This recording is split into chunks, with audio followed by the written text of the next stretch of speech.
ahli kitab, baca ayat 1 lagi.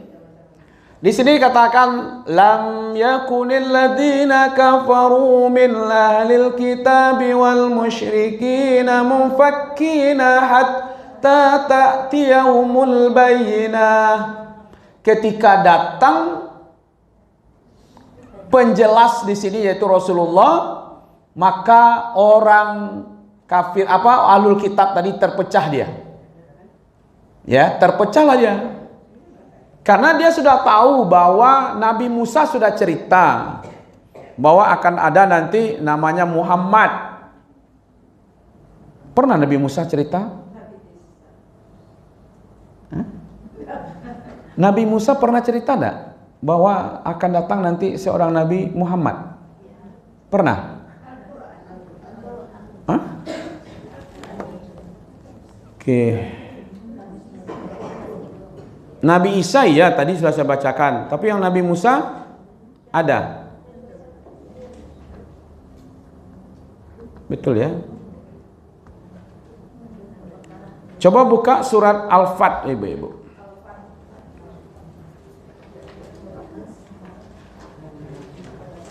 (48) surat yang ke-48 mungkin mengatakan langsung akan datang seorang nabi nanti namanya Muhammad. Begitu tidak ada.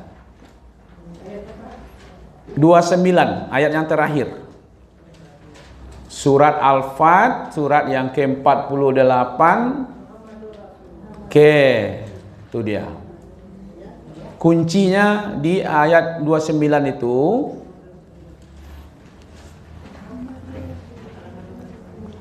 Di sini kan dijelaskan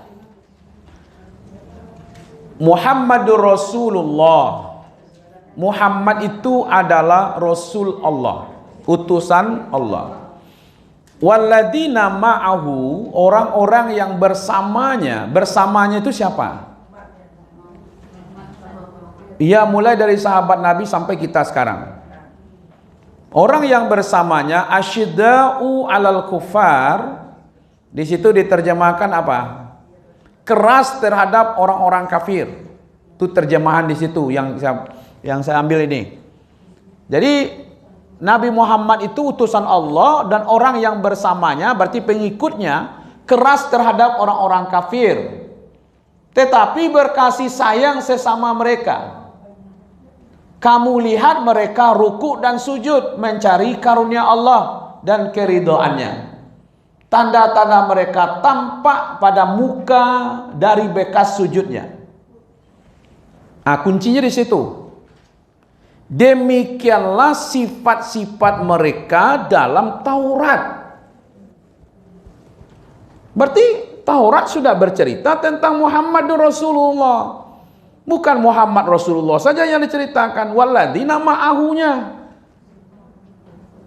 Kalau seandainya Nabi Musa hadir hari ini, maka dia akan menemui umat Nabi Muhammad itu seperti apa? Keras terhadap orang-orang kafir, berkasih sayang sesama mereka. Lalu Nabi Musa akan menemui orang-orang yang pengikut Nabi Muhammad itu ruku dan sujud. Kira-kira kalau ruku dan sujud di mana? Itu. Maka umat Nabi Muhammad itu sujud rukunya di mana? Di masjid.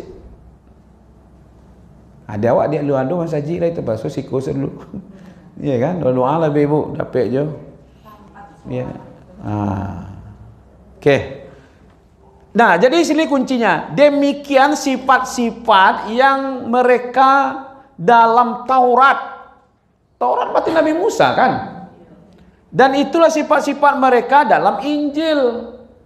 Injil ya berarti Nabi Isa. Berarti Nabi Muhammad dan orang-orang yang mengikutinya sudah dibicarakan dalam Taurat, sudah dibicarakan dalam Injil. Paham ya? Oke. Tapi yang langsung seperti yang saya ceritakan tadi itu bahwa Nabi Musa bercerita nanti akan datang seorang Rasul, tidak seperti itu bahasanya. Jadi orang-orang ini kembali kepada ahlul kitab. Apakah mereka sekarang masih ahlul kitab? Kita lihat di sini. Jadi pengikut Nabi Musa, ya atau dari Nabi Yakub lah tadi kan. Yakub ada Yusuf ke bawahnya, nanti dari Ibrahim ada Ismail, nanti ke bawahnya ada seorang nabi belakang nanti. Nah, jadi Nabi Musa, Nabi Isa sudah percaya dia, udah komit nih, hebat sekali keyakinannya. Malah diberi kabar gembira lah, Bani Israel, bahagialah kalian yo, nanti setelah hambaku kata Nabi Isa akan ada seorang rasul, seorang nabi namanya Ahmad. Ya bagaimana gembira lah mereka. Ditunggu-tunggunya kedatangan nabi itu. Tapi setelah Nabi Muhammad muncul, terpecahlah mereka. Kenapa? Munculnya tidak dari golongan mereka. Ternyata munculnya dari golongan tadi Ismail. Dari Ismail turun ke bawah, lahirlah Nabi Muhammad. Dari Ishak ada Yakub, ada Yusuf, terus ke bawah sampai ke Nabi Isa. Sampai ke Nabi Isa, ya kan? Lalu mereka melihat Nabi itu tidak dari kelompok mereka. Apa bedanya itu? Kenapa ada Yahudi Nasrani? Kelompok Yahudi yang sekarang itu sebenarnya dia tidak percaya kepada Nabi Isa. Ya. Kalau Nabi Isa percaya sampai ke Nabi Adam, orang percaya kan? Seperti kita mempercayai 25 nabi dan rasul. Kita percaya kepada Nabi Isa. Kita percaya juga kepada Nabi Musa. Ya kan? Nabi Zulkifli, semuanya itu kita percaya di situ. Oke. Satu, orang Yahudi atau Ahlul Kitab ini mereka beriman sebelum Rasul diutus dan beriman setelah Nabi Muhammad diutus. Berarti ada dari kelompok Yahudi tadi masuk Islam, ada dari Nasrani masuk Islam. Di mana rahasianya di situ tuh ibu-ibu, bapak? Itu di minnya ini. Lam yakunil ladzina kafaru minnya itu sebagian. Berarti sebagiannya ada yang beriman. Nah, itu rahasianya. Kenapa Allah tidak mengatakan tidak semuanya? Orang-orang kafir dari ahli kitab dan orang musyrik itu mengatakan mereka tidak akan meninggalkan agama mereka. Nah, di sini minnya ini. Ya kan? Sebahagian dari mereka akan tetap beragama Yahudi dan beragama Nasrani. Tapi sebagian lagi mereka masuk Islam. Nah, sebagian itulah yang masuk Islam. Dulunya mereka beriman, masuknya dulu beriman gimana, Bu? Kan sudah diberitahu oleh Nabi Musa dalam Taurat. Sudah diberitahu oleh Nabi Musa dalam Injil.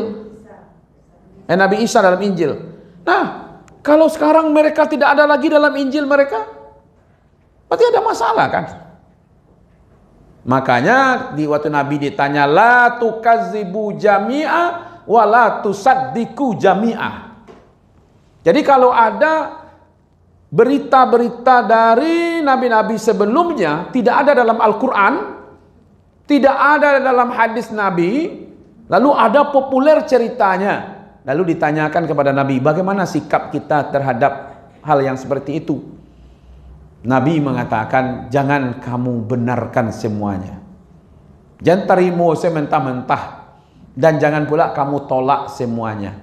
Kalau ada cerita dalam Taurat atau dalam Injil yang cerita itu ada dalam Al-Quran, ya terima aja. Berarti kita bukan nerima cerita dari mereka, terimanya dari Al-Quran.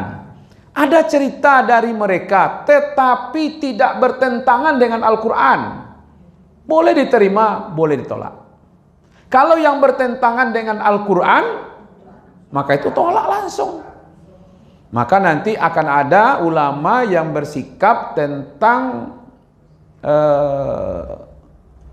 cerita Israiliyat namanya itu, cerita-cerita tentang Nabi Musa, tentang Nabi Isa yang tidak ada dalam Al-Quran, nanti akan muncul di tafsir itu, Bu.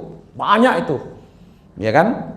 Nah, saya kebetulan dulu pemakalah tentang Israiliyat itu di S3, ya kan?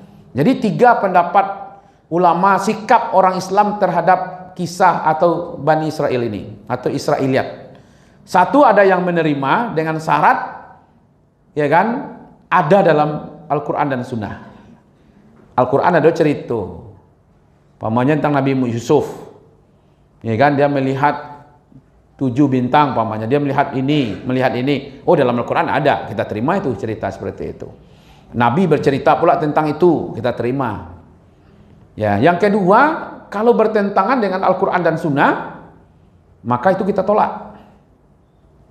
Kalau dia tidak bertentangan, tapi tidak dulu dalam Al-Quran dan Sunnah, itu namanya didiamkan saja, tawakuf saja di situ. Tidak perlu dikomentari, dikaceni tidak perlu dikaceni tidak perlu. Ya, biar sajalah berkembang seperti itu. Maka tetap saja ulama-ulama tafsir seperti Al-Qurtubi, ya kan, itu tetap menulis kisah-kisah yang Israiliyat itu. Ibnu Katsir juga banyak menulis di dalam kitab tafsirnya. Buya Hamka pun banyak menulis dalam kitab tafsirnya tentang kisah-kisah seperti itu. Ya kan? Tapi yang jelas, kalau tidak bertentangan, ya silakan saja. Kalau bertentangan, ya kan, maka itu ditolak. Yang kedua, mereka beriman sebelum Nabi diutus. Karena Nabi Musa yang bicara. Yakin ya bahwa nanti akan datang lagi Nabi Isa, tapi setelah diutus Nabi, mereka justru menolak. Ya kan? Dulunya percaya bahwa akan datang Nabi, akhirnya tolak lah. Alah, kamu aku dah nyusolak mental-mental, tidak percaya lah itu. Ya kan? Jadi dulu orang kemarin itu, Bu, dulunya mengaji sudah turun. Anda percaya saja kajian kalau dah berhenti saja gitu. Ada seperti itu. Ya kan? Dulunya beriman kepada Nabi. Tapi setelah itu, ya kan, dia tidak beriman lagi. Itu ada tuh. Itu yang disebut tadi itu terpecah mereka. Ada juga sebelumnya kafir, tidak percaya dengan Nabi Muhammad. Tapi karena dia melihat, orang musyrik itu, orang musyrik Makkah itu tidak ada nabinya sebelumnya, kecuali Nabi Ibrahim. Jadi adalah sedikit-sedikit sisa-sisa ajaran Nabi Ibrahim di Makkah. Kenapa mereka disebut musyrik?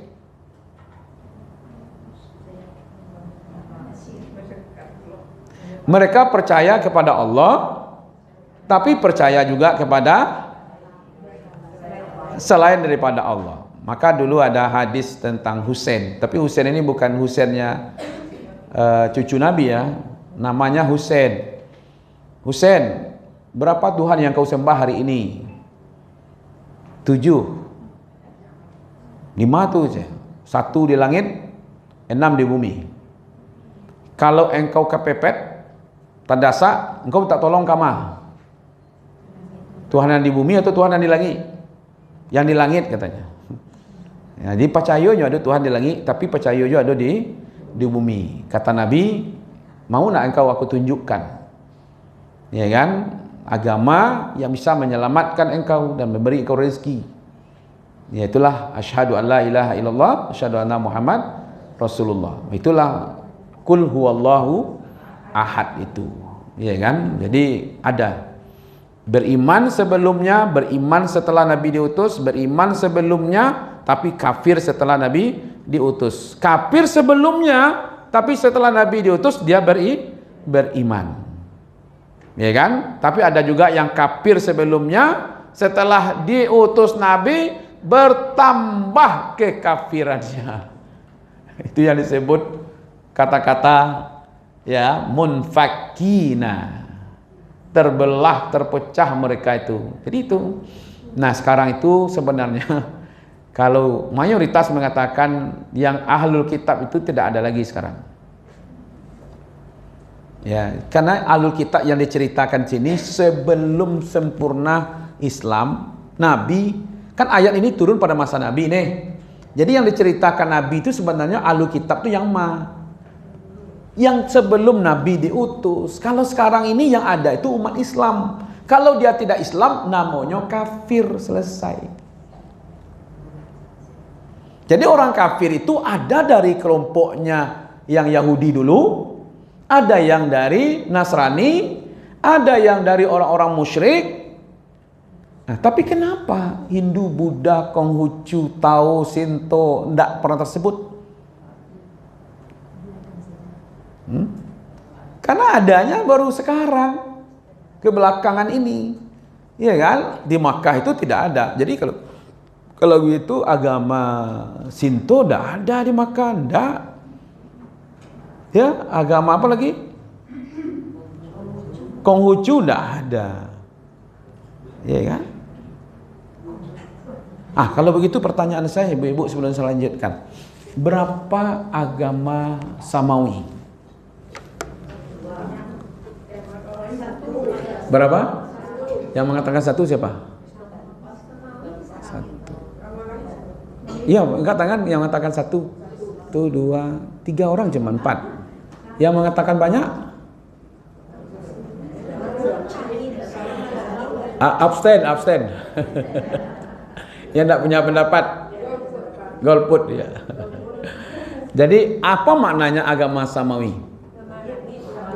Agama yang datang dari langit, berarti yang datang dari Allah. Agama yang datang dari Allah itu cuma satu, yaitu Islam.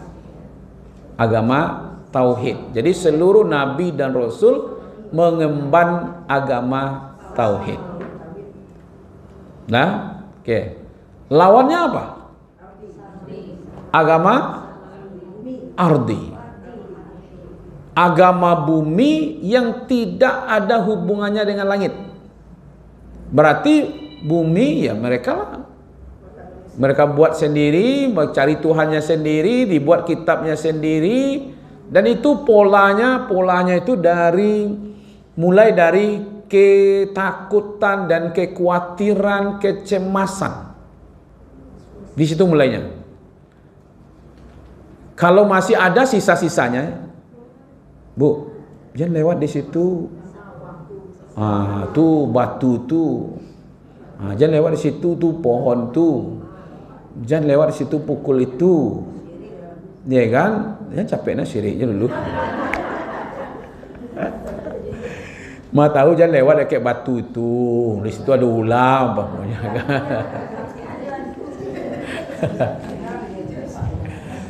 Takut, cemas, khawatir, lalu muncul rasa berkeinginan.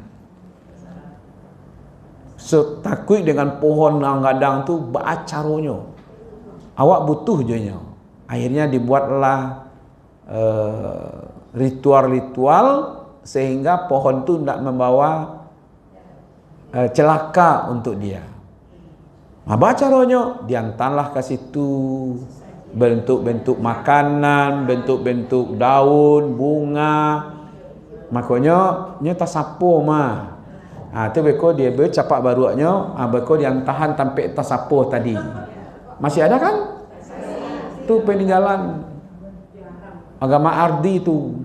Karena takut ditampek tu, dibawalah ke situ.